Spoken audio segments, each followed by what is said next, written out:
whose name was Joseph, of the house of David. And the virgin name was Mary. And the angel came in unto her and said, Hail, thou art highly favored. The Lord is with thee. Blessed art thou among women. And when she saw him, she was troubled at his saying, and cast in her mind that what manner of salutation this would be.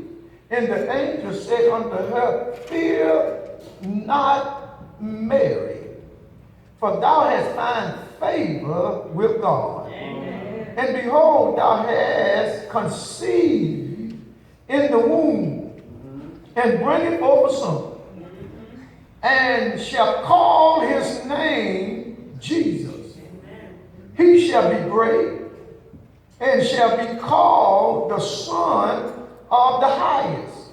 And the Lord God shall give unto him the throne of his father, and he shall reign over the house of Jacob forever. And of his kingdom shall there be no end. Then said Mary unto the angel, How shall this be, seeing I know not a man? And the angel answered and said unto her, The Holy Ghost shall come upon thee, and the power of the highest shall overshadow thee. Therefore, also that holy thing which shall be born of thee shall be called the Son of God. And behold, thy cousin Elizabeth, she has already conceived a son in her old age. You ain't too old. And this is the 6th month with her, who was called barren. For with God nothing shall be impossible. And Mary said, Behold, the handmaiden of the Lord, be it unto me according to thy word. And the angel departed from her. Amen. Departed from her. We're going to take our subject from verse 31. Note verse 31. And behold, thou shalt conceive in thy womb, and bring forth a son, and shall call his name Jesus. He shall be great, and shall be called the Son of the Highest. The Lord God shall give unto him the throne of his father. Amen. Amen. I want to take a subject. I am favored. I am favored. Amen. Say it with some enthusiasm. I am favored. Favored. Yes. I'm favored. Touch yourself and say, I am favored. Favored. Hallelujah. Hallelujah. I am favored. You got to say it. You got to say it. I'm favored. Oh, amen. He favored me, not just among man, but among God. God has laid his hand on you. God got his eyes on you. God got a plan for you. I keep telling you that. God got a way already been made for you. I am favored. In spite of the circumstances, the circumstances will never stop the purpose of God. Nothing can stop the purpose of God for your life but you. You are favored. You are favored. You are peculiar. You're peculiar. Your feet are like hind feet. You're able to come out of things. You're able to grab hold of things. Yes. Grab hold to. That's right. You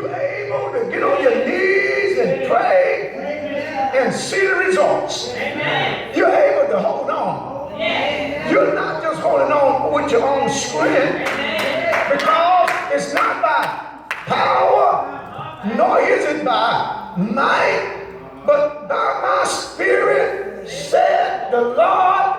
I'm holding on because of his strength that have been made perfect in my weakness. I'm holding on with my back up against the wall and I can't see no way out. The strength of God, the favor of God is on my life. And when you got the favor on your life, the devil try to drown you. But you pop back up.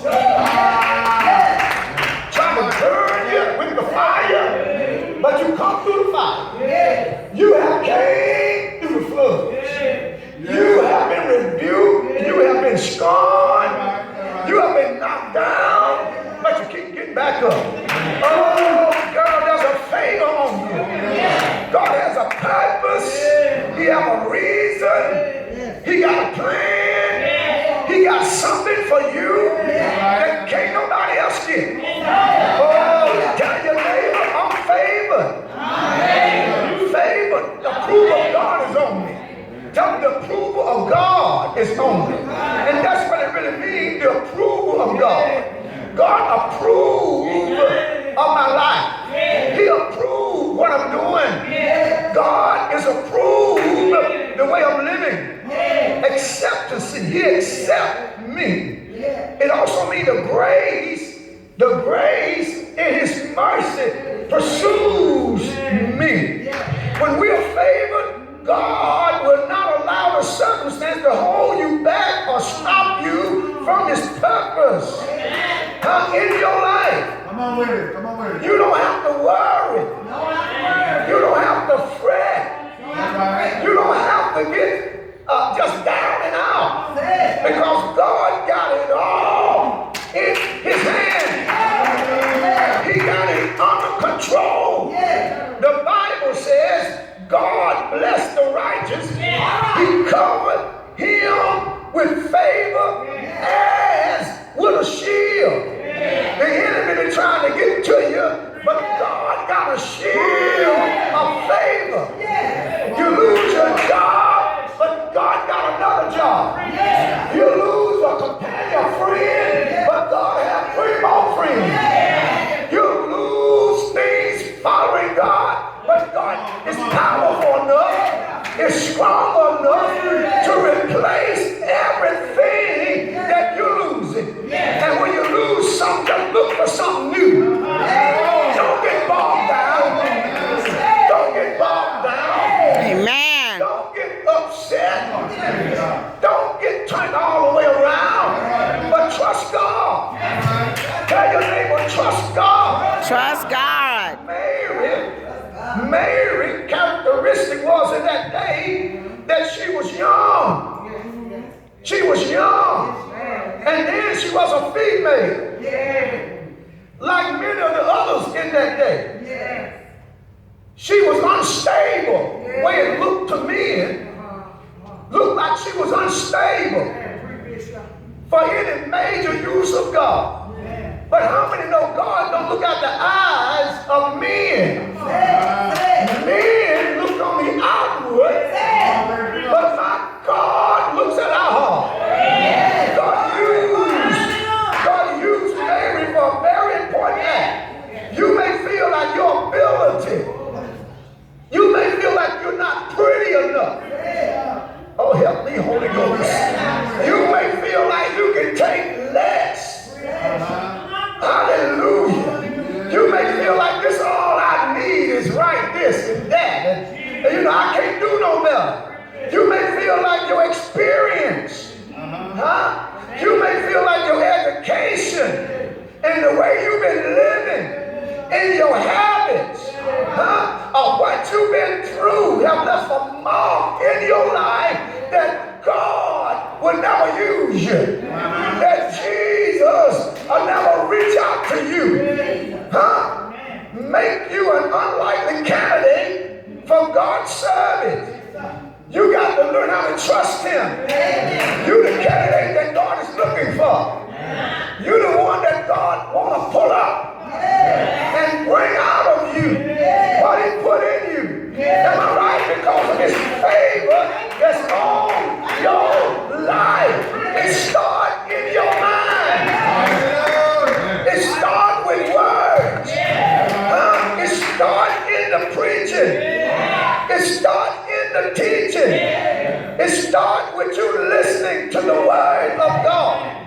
The Bible says, let the favor of the Lord be upon us and establish the works of our hands upon us. And then it repeated, says, yes, let the favor of God be upon us and establish the works of our hands. God will establish his works in your life. And whatever he's given you to do, and whatever he's given you to pray for, he wants you to open up your life and let him come in, that his works will be established in the earth. See, God got some bystanders that don't believe him. God got some people that don't believe the spiritual way. He got some people that don't believe that he can do anything but fail. So he's going to use you. He's going to establish you.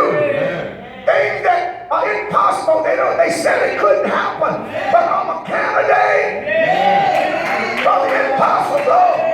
I'm a candidate because I'm weak but thou art strong. I'm a candidate for a miracle and for a blessing.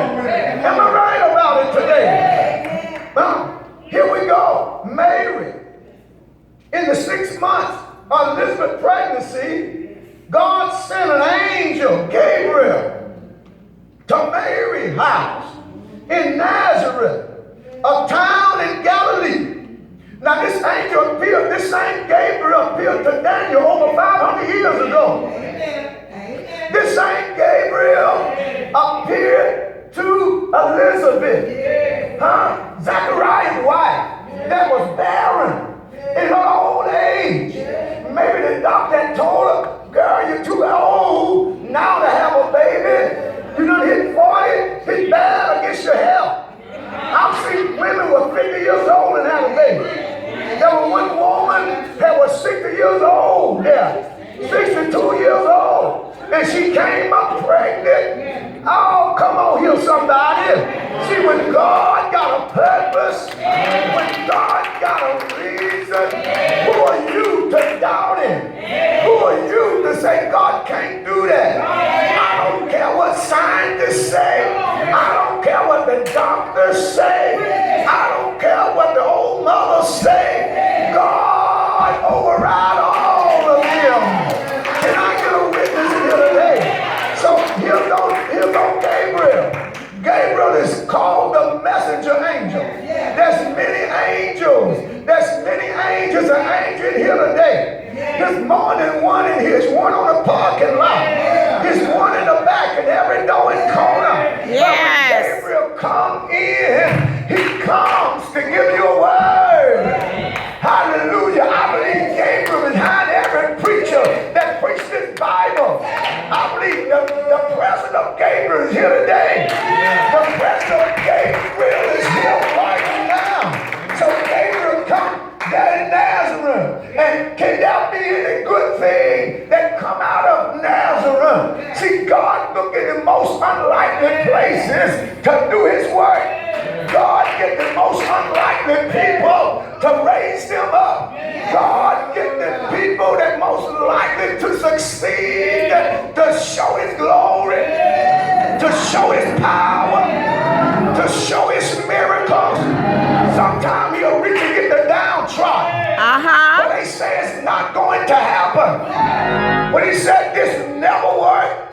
When science is against you, when society is against you, when people talking about you, something must be wrong with you. Something must be wrong with you. There's something not functioning in you. There's something went wrong when you was a little girl. You fell and hurt yourself. There's something happened this way. There's something happened that way. But I've heard people, even their tools were tied. And they didn't want to have no more babies. But God said, look, you're going to have a baby.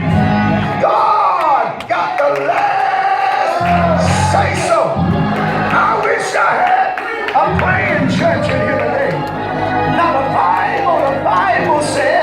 And Gabriel began to talk to Mary. Begin to tell Mary, Mary, you're going to have a child. You're going to have a child. And Mary was saying, now how can I have a child when I know no man? I don't know no man. The lot of theologians said she was 14. Some said she was 15. And she said, look, I don't know a man. But back in those days, Joseph had picked out his wife. He had expelled her already. And what that means, it means that she had been betrothed. It means that she already was a spouse. When you use it as a noun, it means that she was already married, but they have not went through the ceremony yet. But here go the Holy Ghost. Here go God has really picked out this young girl to have his son. I wonder, God, you could have dropped Jesus down from heaven. You could have brought Jesus another way. You could have let Jesus come down and step off a cloud and walk the earth. But God got a way of doing things, and it's not like I think it ought to be. It's not like what you think it ought to be. God's ways is not your ways. His thoughts is not your thoughts. That's right. You need to learn how to do like Mary. And one thing that Mary did, she said, I surrender. That's one thing she did. I surrender. For she said, be it according to me, according to thy word.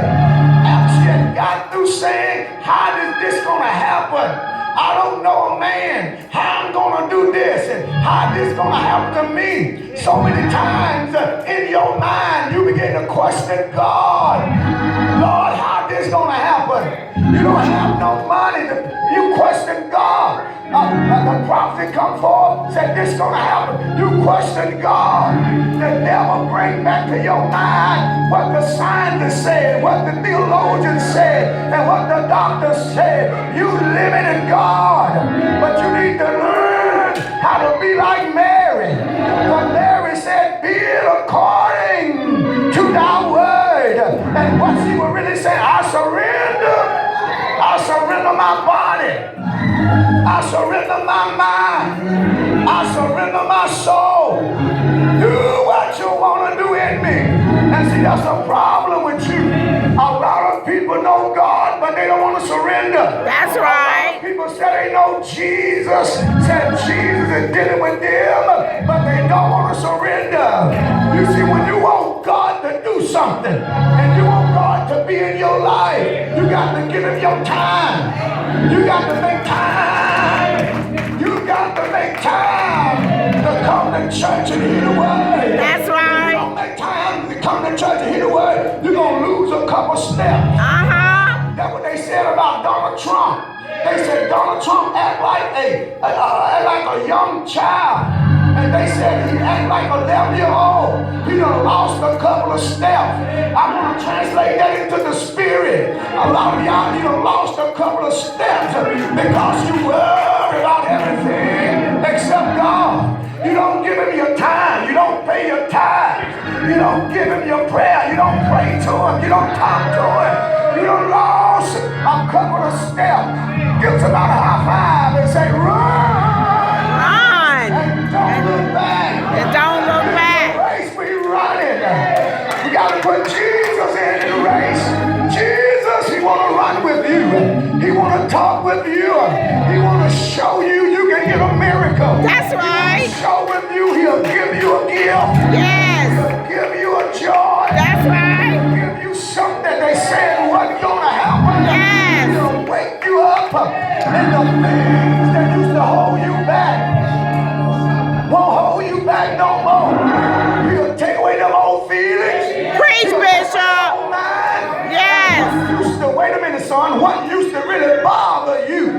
What used to really get to you? It won't get to you no more. Shout glory. Glory. Shout glory. Glory. Next thing Mary did, next thing she did, in the verse, she said, the Holy Ghost moved. That verse said the Holy Ghost moved up on her. How can this be? I don't know a man. When she surrendered, the Holy Ghost moved. The Holy Spirit moved. See, the Holy Ghost want to move on you. See, you don't think you're worthy enough. You down on yourself. You haven't forgave yourself. Hallelujah. You will forgive others. That's good. You need to forgive others. But you need to forgive yourself. You need to say, I'm going to go on. I'm going to go on. I'm not going to feel neglect no more. You'll be surprised how many people they feel being neglected. They feel that people ain't going to care about them. But if you're going to walk with God, you can't walk in fear. People gonna put you down. Yes. People gonna kick you to the side. After you give all that you gave, after you gave all you had, look like you get back mixed emotion. You're gonna have the times. But I heard somebody in the church talking about season. There's 4 seasons in the natural, but there's a 5th season in the spirit. I got a season. Yes. There's winter. There's a season. There's summer. There's fall. There's spring. But there's my season. I got a season. It's my season in my life. Why? Because of the favor of God. There's 5 seasons because of the favor of God. God got a time for me. If your legs hurt, God got a time. If my legs ain't gonna hurt. That's right. Hallelujah. If you got high blood pressure, God got a time. Hallelujah. If your back up against the wall, God got a time. Hallelujah. If you've been praying, seems like it never happened, God got a time. Hallelujah. God's gonna make a way for you to escape out of your problem. This is Christmas Eve. Here we are in church. Some of y'all never been in church on Christmas Eve. But God's gonna pay you back. God's gonna reward you. People saying at Christmas, I gotta go shopping. Shopping can wait. One super sad look. I'm celebrating Christmas. I don't want to hear nothing about church today. Come on now. Glory. But God got a time. Shout glory. Glory. The Holy Ghost moved. The Holy Ghost moved. After she said that the Spirit moved, see, you got to get in agreement with God's Spirit.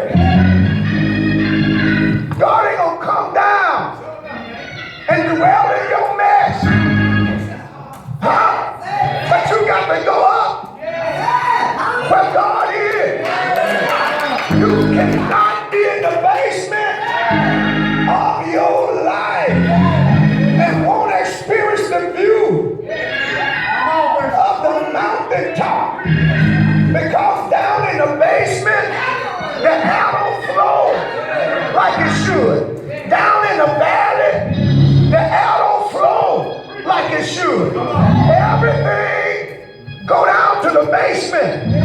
Cold-blooded animals, they live in the valley. Snakes live in the valley. Where damp and wet places are.